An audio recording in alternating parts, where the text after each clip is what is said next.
All right, guys, time for another episode of the Duck Chronicles. Many of you probably saw the adjunct. We had a pretty big tragedy. Initially, we lost Buddy, the goose, and 2 ducks, and then we lost a total, including those birds, of 24 birds over 2 attacks by a coyote. The coyote is dead, though, and long live the ducks. Let's put us into a conundrum, though.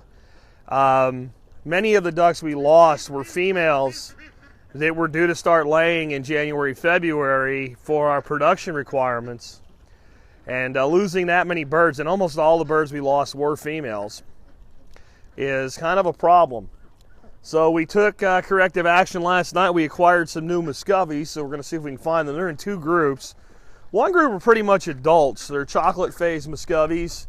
They'll probably just start laying flat out in January, when all Muscovies around here generally start their first laying. So that's a good thing for us. There's 5 females. They're kind of pretty girls. They're one's not really a chocolate. Yeah, I guess they're all chocolates. And that one bird hanging out with them is actually, I believe, one of my existing Muscovies, but she looks pretty young. So maybe that's one we got last night. We got them last night in the dark. So that one might have broke off the other group. The other group is much younger birds, but there were a couple in them that were older. I guess that's one of them there.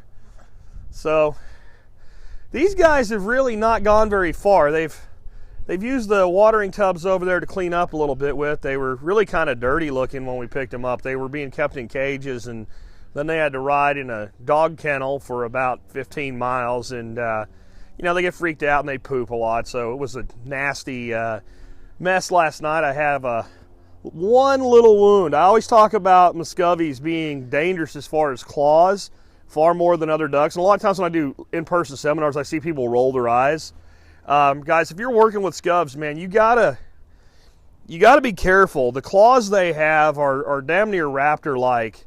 And when I was a kid working with them, I actually had one open up my forearm to the point where it probably needed stitches. And the scar took years and years and years to finally fade into nothingness. They're not aggressive birds, they're just afraid. And they're really strong. I think it's kind of funny to watch somebody actually have to handle an adult Muscovy, especially a drake that's handled other ducks, and realize they're about pound for pound, I'd say twice as strong muscular-wise as other ducks. But they're good ducks.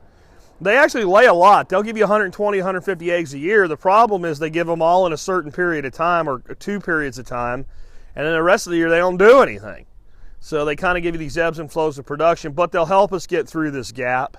And that's what we need to do right now. So that's the group of older birds. And I was kind of surprised. Let's go move the hose. These older birds seem to be getting along with them all right anyway. Those 2 white Muscovies last night got captured, had their wings clipped. And I got to pretty much catch everybody, because after molting, everybody's grown their wings back, haven't you there, Hans? And we have a pretty big contingency now. Decided they like roosting up there on top of the pergola, and they're pooping on my deck and into my pool. So we're slowly catching them. They're a lot harder to catch once they can fly. It's kind of a lesson when your birds start molting and you have birds you've clipped their wings. As they come near the end of the molt, it's probably a good time to grab them before they can actually get wing again. But we'll have to make that happen, because I just can't have my pool full of Muscovy duck poop. Yeah, they do this on purpose, because they know what the hose does, and they like it. Let's get the next one going. I'm trying to find a place to give them their pools for bathing that's not completely a mud hole right now. Excuse the camera work. I'll show you in a minute. We had like 8 inches of rain in 3 days. We had a 5-month drought after the wettest spring on record. This year now is the wettest year on record here. We still had 5 months of drought in it. There's Dana. She's coming along quite well. And here's Fox. These guys are doing really, really well. Really adapting. You can see here in my little small-scale swale system that feeds the larger system, it's just mud. The good news, it is already quickly into recovery. Yesterday there was still an inch of water here.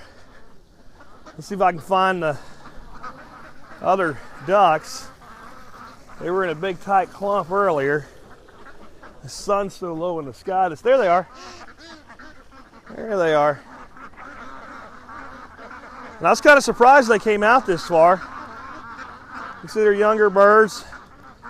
I think 3 of them are males. The guy basically said, I'm selling 10. I don't know how many are males. They're still pretty young yet. I'm selling for $10 a piece.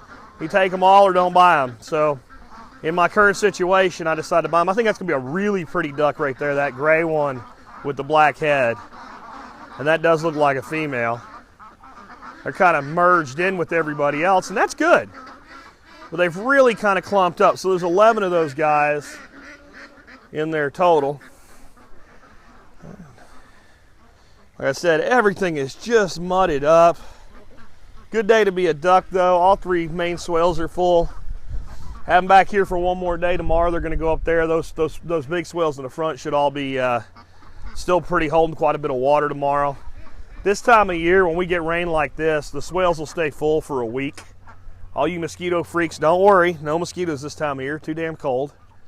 And when we do have swales stay full due to like heavy rain conditions, we just throw mosquito dunks in there, about 3 per swale a week, and it's just a non-issue at that point. Hey, Dana. But yeah, you can see them. It's like every time we really get to land into some recovery mode, some kind of major event occurs.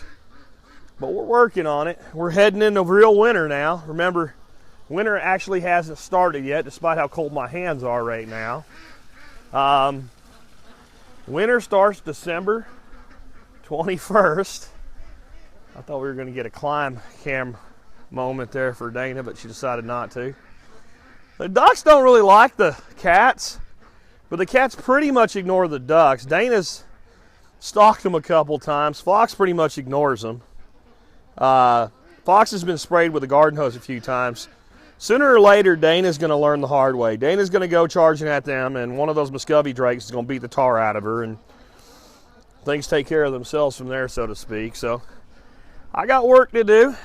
Got to get everybody set up for their day. Everybody's been fed their sprouts already. And we're doing pretty good here.